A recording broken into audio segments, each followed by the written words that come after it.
अच्छा, संवर्ण समाज ने भाजपा के नाम का हेडफोन ऐसा पहन रखा था कि कभी भाजपा के लगाए नारे संवर्ण समाज को समझ ही नहीं आए। सबका साथ सबका विकास। अब जब हेडफोन उतरा तो समझ में आ रहा सबका साथ सवर्णों का विनाश।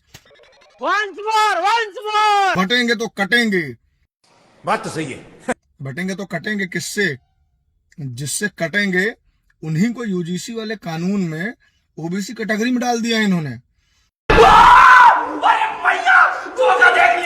जिन जिहादियों से अपनी बहन बेटियों को लव जिहाद से बचाने के लिए दिन रात हम बजरंग दल वाले लड़ते हैं, अपने ऊपर मुकदमे लेते हैं, अपने ऊपर तलवारें चलवाते हैं, वो अब संरक्षित होंगे यूजीसी के इस काले कानून से।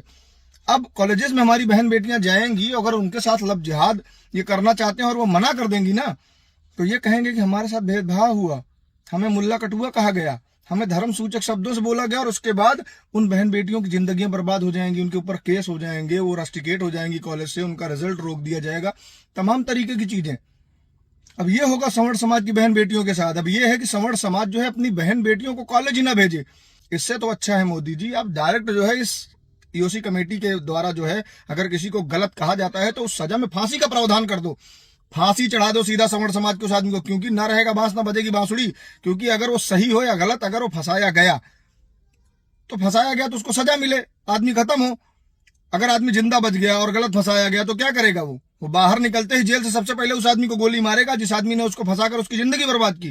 तो इससे सामाजिक सद्भाव नहीं बढ़ेगा, हिंसा बढ़ेगी, समाज में और क्रूरता पैदा होगी, और उसी की तरफ ले जा रहे हैं आप। वैसे ही SC/ST कानून जो है आप उसके आंकड़े देख लीजिए, 2014-2015 के ये आंकड़े NCRB के हैं, वो मैंने दिखाए हैं कई बार। ये डेटा 18,604 फर्जी मामले हैं SC/ST एक्ट के। उससे तो संवर्ण समाज वैसे ही इतनी प्रताड़ना झेल रहा है, और आपने एक और नया दंश दे दिया हमें। हिंदू मुस्लिम की राजनीति का दाग लगा था इनके ऊपर, हिंदू मुस्लिम इन्होंने पीछे रख दिया, अब ये हिंदू हिंदू कर रहे हैं। काट दो हिंदुओं को बीच में से। वही नियम जो अंग्रेजों ने अपनाया था, डिवाइड एंड रूल, वही नियम इस समय भाजपा फॉलो कर रही है। बहुत बढ़िया।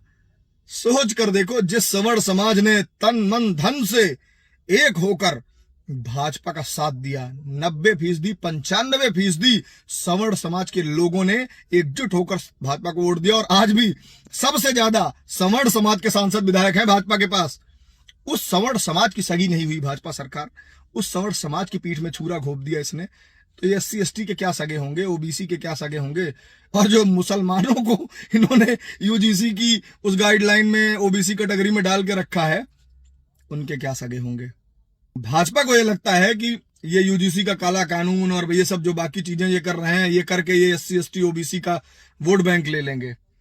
तुम मायावती से ऊपर हो जाओगे उनके लिए, तुम अखिलेश यादव से ऊपर हो जाओगे उनके लिए, तुम ओवैसी से ऊपर हो जाओगे उनके लिए। वो तुमको अगर कुछ देंगे ना तो देंगे यही मिलेगा, और अब संवर्ण समाज भी यही देगा। और रही इस काले कानून की बात, तो संवर्ण समाज इतना सशक्त है, इतना मजबूत है कि चाहे एक दिन, एक हफ्ते, एक महीने, एक साल सड़कों पर रहना पड़े, संवर्ण समाज रहेगा और इस काले कानून को वापस कराएगा। हम अपनी आने वाली पीढ़ियों के पैर में ये जंजीरें नहीं देंगे, हम उनसे गालियां नहीं खाएंगे, हम नहीं ये सुन सकते कि वो हमें हिजड़ा कहें, हमें नपुंसक कहें, हम वो काम नहीं करेंगे। संवर्ण समाज का एक एक आदमी, एक एक युवा, बच्चे से लेके बूढ़ा तक तुम्हें सड़क पर दिखेगा जब तक ये काला कानून वापस नहीं होगा। अच्छा हुआ हमें तुम्हारी नीयत का पता चल गया सही समय पर। मोदी जी, राम राम।